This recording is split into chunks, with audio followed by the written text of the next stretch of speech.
Hello, everybody. How are you? Hope you are well. Um, what is happening in Gaza is beyond disgusting.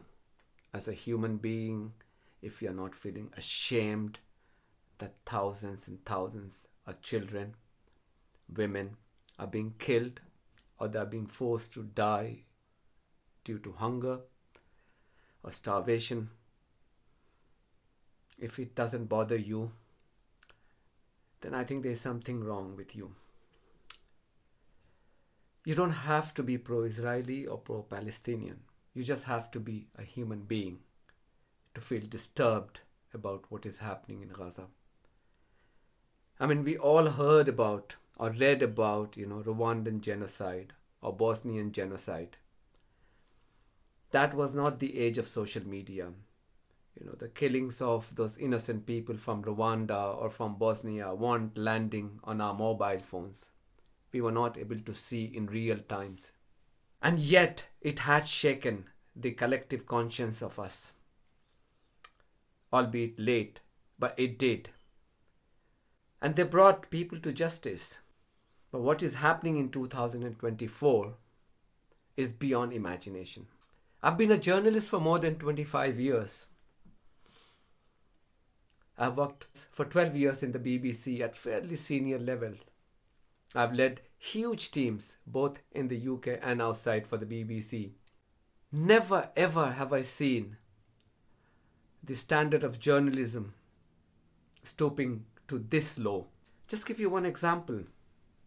We'll talk about BBC at some other occasions because there is plenty of, there are plenty of things to talk about.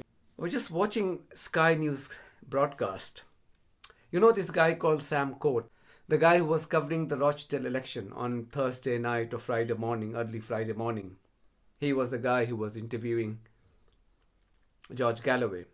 And the video of this chap from Sky News being humiliated by the newly elected MP from Rochdale just went viral. We also covered it on this channel. You can see it on top.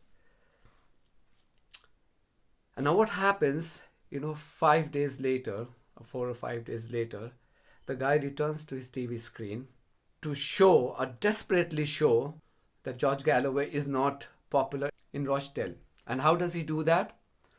So here's a constituency where George Galloway won by more than 6,000 votes. He got 12,000 votes, more than the combined votes of the Conservative, Labour, Lib Dem, and even Reform. He got more than their combined votes.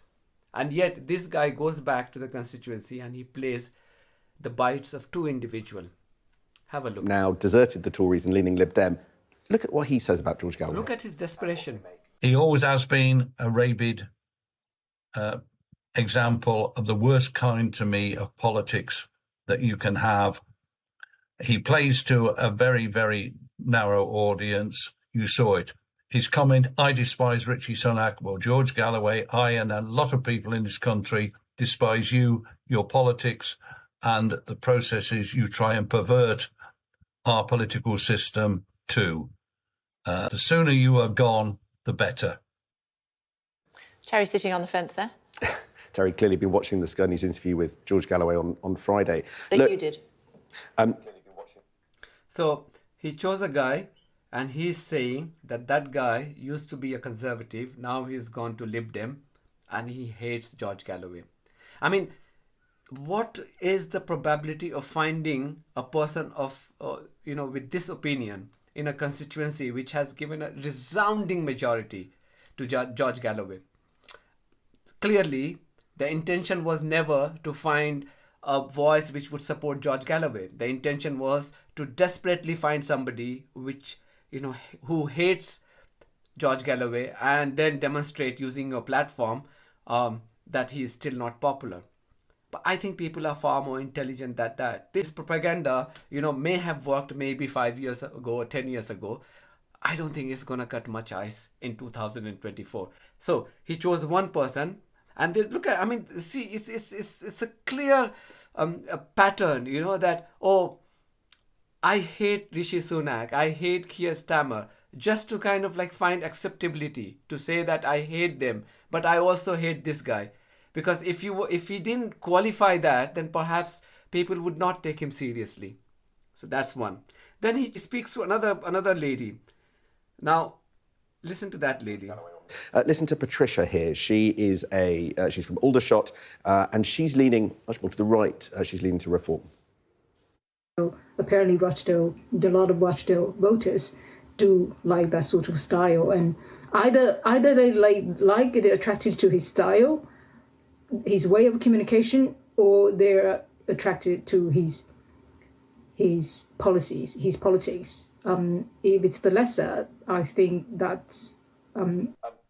So here's this another woman that he has found. She is also ex-Tory, who is now gone to reform. What do you expect her to say about George Galloway? So in a constituency which has given 12,000 votes to George Galloway, the two voices randomly that you found, and you're saying that they are the members of your esteemed voter panel, they are criticizing George Galloway. I mean, I know that historically, Sky has been, vocal about supporting a political party. Historically, they have supported either Labour or the Conservative in the past. But supporting a political party, in a normal time it doesn't make much of a difference. But supporting a political party when thousands and thousands of human lives are being lost, and because of these political parties and their leaders' inaction or their complicity, is a different matter altogether. How do they manage to sleep at night? I mean, the likes of the Sam Coates or other, reporters who have willfully decided to be a part of this, genocide which is being carried out in Gaza. How do they find peace? How do they come to terms with that it's okay? It's okay to see, thousands of children and women being killed. It's okay for Israel to force, millions of people to starve. How do they reconcile with this fact and still manage to live their normal life? That's what it baffles me. It has always baffled me.